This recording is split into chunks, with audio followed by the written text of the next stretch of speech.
जय हिंद दोस्तों, स्वागत है आपका हमारे इस प्यारे से यूट्यूब चैनल पर। दोस्तों आज हम आप छंद का सबसे इम्पोर्टेंट टॉपिक यानी दोहा छंद आपके लिए लाए, जो कि आपके बोर्ड एग्जाम के लिए बहुत ही जरूरी है। और मैं बता दूं यह जो है लगातार आ रहा है, उसका इस बार भी आने का चांस है।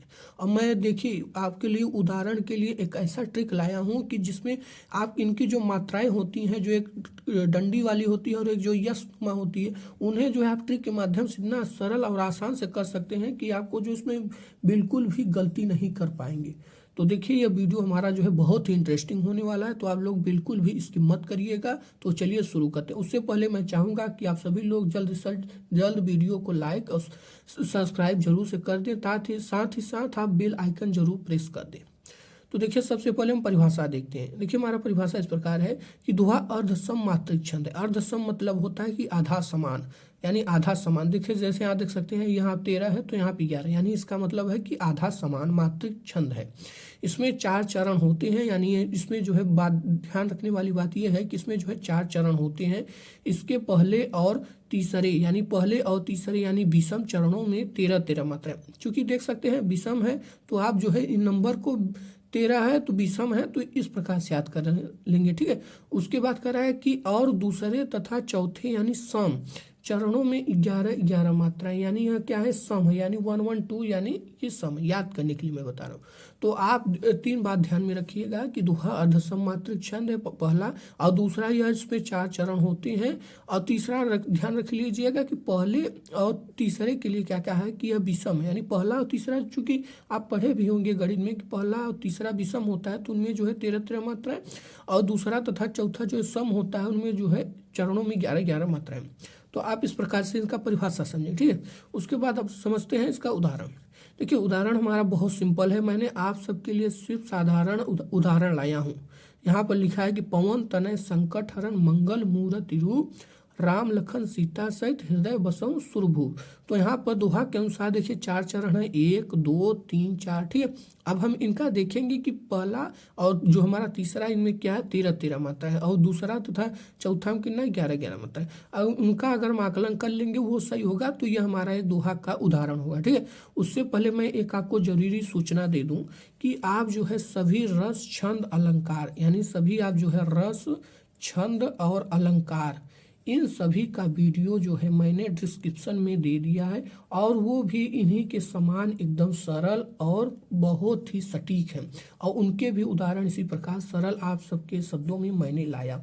तो आप लोग जरूर से जरूर उन वीडियो को देखिएगा, और उनको देखकर अपने जो है व्याकरण का जो नंबर है उन्हें कंप्लीट जरूर से जरूर कर ले, जिसका मैंने लिंक डिस्क्रिप्शन में दे दिया है। वहाँ से जाकर जरूर से जरूर इन सभी रस छंद अलंकार का वीडियो एक बार जरूर देखें, ठीक है। अब देखिए यहाँ पर हमारा ये उदाहरण है ना, ठीक है। अब हम इसका किस प्रकार करेंगे, पहला ही मेन टारगेट हमारा ये होता है कि हम इनका जो है अंकों में जो एक प्रकार का होता है ना कि हम इन्हें कैसे कर पाएंगे। तो सबसे पहले आप यहाँ पर ध्यान दीजिए।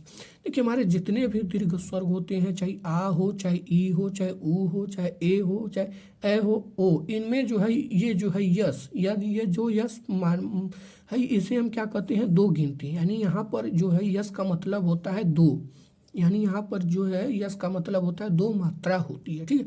तो इसी के सहायता से जो है हम इस उदाहरण को करेंगे, ठीक है। देखिए आप पहला क्या है, पवन तनय संकट हरण, यानी पवन मतलब ये सिंगल है, तो यहाँ सिंगल के लिए हम सिर्फ ये एक खड़ी पाई का यूज करेंगे, और वह भी सिंगल है, न भी सिंगल है। देखिए सिंगल के लिए सिर्फ हम एक खड़ी पाई यूज करेंगे, ठीक है। देखिए अब लेकिन यहाँ पर संकट है। अब संकट में क्या कहेंगे कि ये सिंगल है कि डबल है, तो मैं बता दूं संकट हमारा एक डबल है, तो इसके लिए हम ये प्रयोग करेंगे। और ये भी हमारा सिंगल है, ये भी, ठीक है। अब उसके बाद ये भी देखिए हमारा क्या है, ये भी हमारा क्या है, डबल है, तो इसके लिए भी हम इसका ही प्रयोग करेंगे, ठीक है। उसके बाद मूर्ति हमारा क्या है, ये देखिए यहाँ पर मैंने आपको क्या बताया था, ये क्या है हमारा डबल है, इसे सिंगल, यहाँ पर सिंगल प्रयोग करेंगे। और ती हमारा क्या है, ये छोटा है तो हम इसके लिए ये प्रयोग करेंगे। और रू में देखिए र भी है और वो र भी है, तो इसके लिए हम क्या करेंगे, डबल प्रयोग करेंगे, यानी इस प्रकार से। तो आप पहले गिनिए, देखिए 1 2 3 4 5 6 7 8 9 10 11 12 30 कह रहा है ना। तो क्या कहा है कि पहले और तीसरे चरण में कितने होंगे, 13-13 मात्रा है, तो यहाँ पे ये हो गया। अब चलिए यहाँ आप देखते हैं, यहाँ पर देखिए डबल है, र है फिर आ है, तो यहाँ पर ये हो जाएगा और ये हो जाएगा। ये सिंगल है, सिंगल है, सिंगल के लिए प्रयोग करेंगे। और सीता माता में देख लीजिए क्या है, ये भी क्या है, बड़ा वाला है, तो इससे और ता में भी आ है, ठीक है।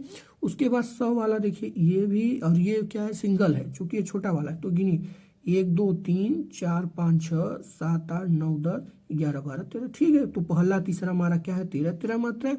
उसके बाद हम हृदय में गिने, देखिए चूंकि ये देखिए सिंगल है, इसे आप डबल मत मानिएगा, ये भी सिंगल, ये भी सिंगल, ब भी सिंगल है, स भी सिंगल है, ही भी सिंगल है, ठीक है। ये तो यहाँ पर कंप्लीट हो गया। उसके बाद देखिए सुर वाला, सुर भी क्या हमारा ये जो है छोटा वाला, तो ये भी सिंगल, लेकिन ये हमारा जो भू है ये क्या है, बड़ा वाला, तो यहाँ पे ये हो जाएगा।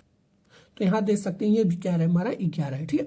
तो इसी प्रकार से जो है आप इनको जो है सिंपल साधारण भाषा में कर सकते हैं, बस आपको इसका नॉलेज होना चाहिए। अगर आपको यहाँ पर नॉलेज हो गया तो आप समझ सकते हैं, यहाँ पर आप गलती नहीं कर सकते। और ऐसे ही मैंने जो है सभी का छंद का वीडियो मैंने बना चुका है, जिसका मैंने लिंक डिस्क्रिप्शन दे दिया, तो आप वहाँ से जाकर भाई जल्दी से जल्दी बात अपने ज्ञान को बढ़ाइए।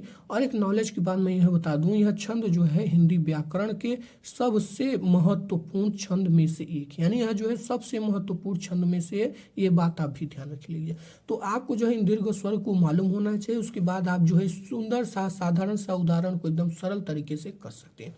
तो यहाँ देख सकते हैं यह जो है हमारा दोहा उससे 5 मिनट का है, बहुत ही सिंपल है। तो अगर आपको यहाँ तक समझ में आ गया है तो जरूर से जरूर लाइक और कमेंट करें, तथा हमें कमेंट जरूर करें कि सर मुझे समझ में आ गया। और हाँ, इसका हमें उत्तर दीजिए कि कामायनी महाकाव्य के रचयिता थे। और मैं इसका थोड़ा सा हिंट दे देता हूँ, उनका नाम जय से शुरू होता है। अब आप समझ सकते हैं कि कौन है, तो हमें जल्द से जल्द कमेंट करिए और इन चरण दोहा को जरूर याद करिए। और भी दोहे जिनका लिंक मैंने डिस्क्रिप्शन में दे दिया है।